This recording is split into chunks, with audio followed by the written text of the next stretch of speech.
It was around midnight on a Monday night, and I had just seen Thanatos Incarnate at St. Mortis. I was hanging out at the merch table with the guys from Inverted Cowgirl, one of the local openers, with whom I'd become friendly in between sets.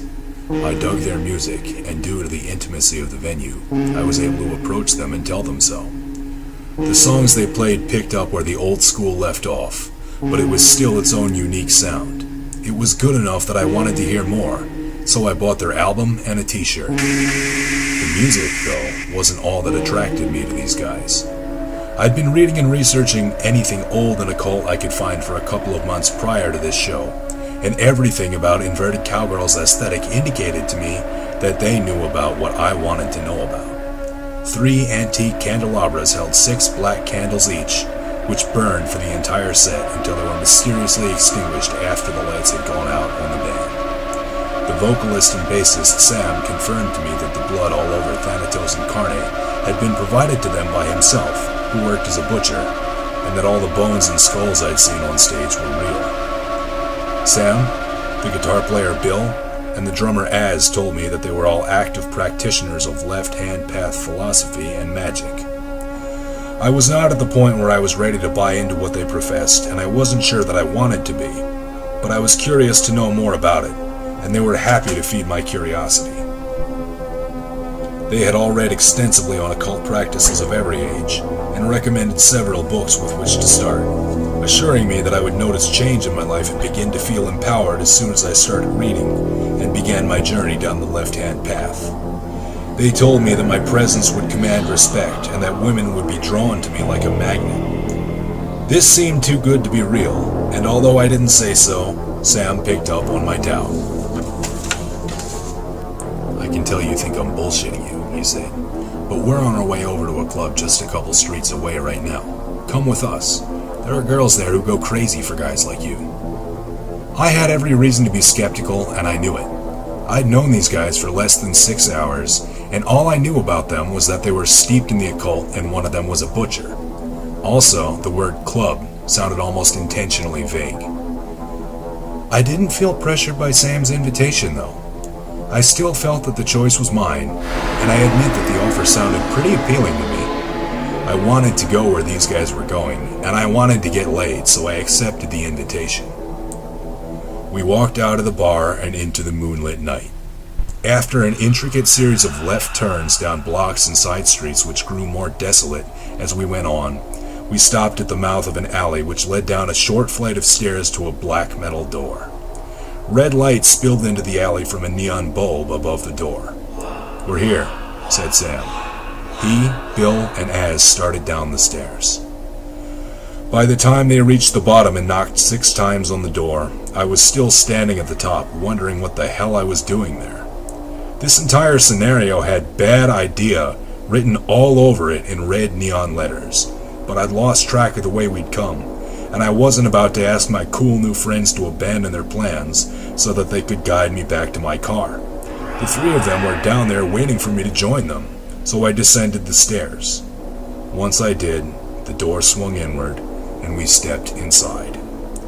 A sweet smell of incense hung in the air as I followed Sam, Bill, and Az through a narrow corridor, dimly lit by chandeliers hanging high above us.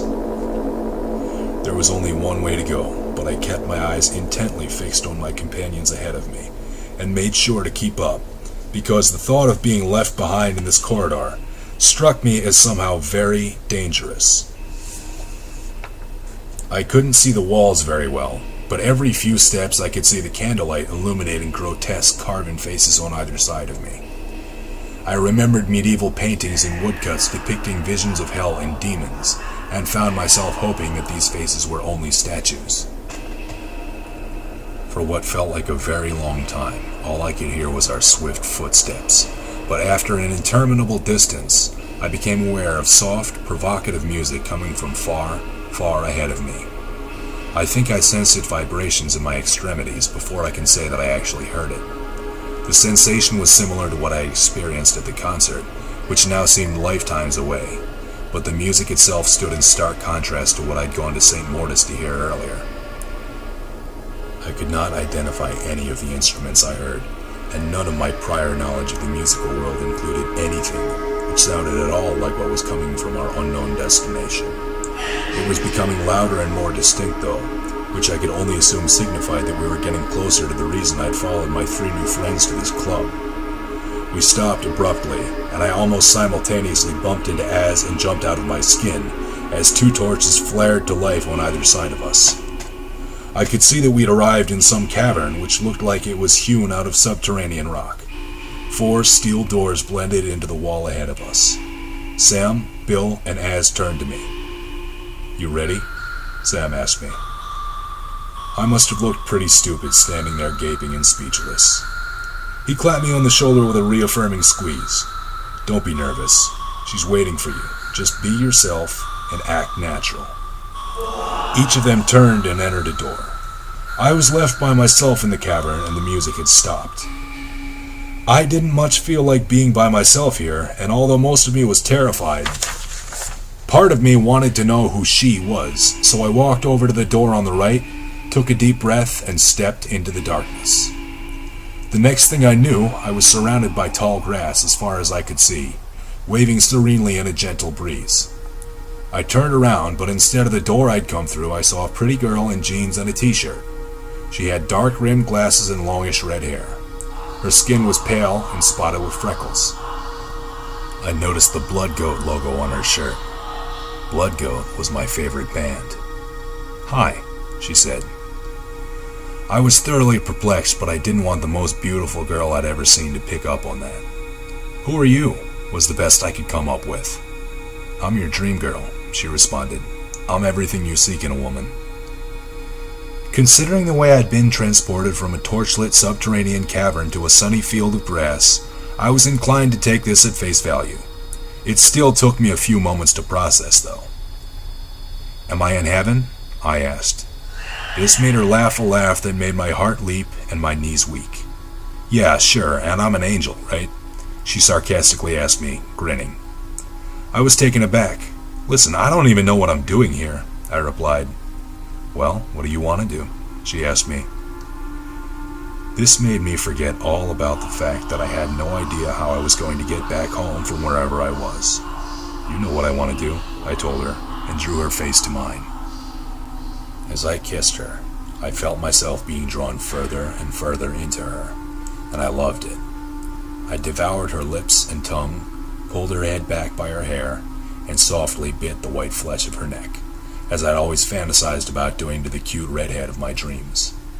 I laid her down in the grass and pulled her shirt up over her head. I looked down at her chest and was confronted with what looked like a steel bra, covering what I wanted to see. "What the fuck is this?" I exclaimed in dismay. I had not felt this metal barrier under her shirt when I was kissing her, but by that point I realized that this reality operated under different rules. "Don't worry, it comes off," she said, sitting up. "See?" She turned her back to me and pointed to a keyhole where other bras would have a strap. "Well, how do I unlock it?" I asked, suspecting that I wasn't going to like the answer. She stood up and turned around, holding an ornate knife in her hands. I stood up. She proffered me the knife, and I took it. "There," she said, pointing behind me. I turned around, and a few feet ahead of me I saw a primitive stone altar with a flat surface. Lying prone on that surface was a female body in a flowing white garment, which billowed in the breeze. My dream girl drew up beside me, put her hand on my shoulder, and said, "The key is inside her. All you have to do is find it." Disbelief is not the word for the state I was in, because I knew she was in earnest. By then, I was used to the idea of things and people that weren't there materializing behind me, and I assumed that eventually there would be a catch to this dream girl business, but I was not prepared for this. I walked over to the altar. Looking down at the sleeping woman before me, I received another nasty surprise. I was looking at my ex-girlfriend. My dream girl pressed herself against my back and breathed, "Hurry up, I'm horny." Never in my life had I experienced anything like what I felt as I stood there. I hadn't seen my ex in years, and I'd spent a fair amount of that time thinking about vivisecting her, But now that that fantasy was within my reach, I had no desire to fulfill it. I really wanted to fuck my dream girl, who was massaging my chest with her fingers. But was I willing to gut my ex-girlfriend and explore her innards in order to do that?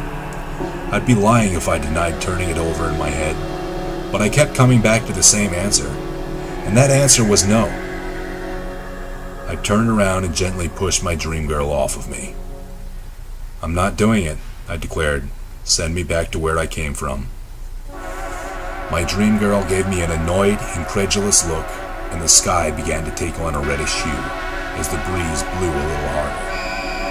"I know you've been fantasizing about murdering her for years," she said crossly. "I'm not going to ask how you know that, but that was fantasy, and I'm not murdering anybody. Send me back to where I came from." She looked like she was growing visibly paler and thinner. Her hair darkened, as did the crimson in the sky. The breeze had become constant and threatened to increase with every gust.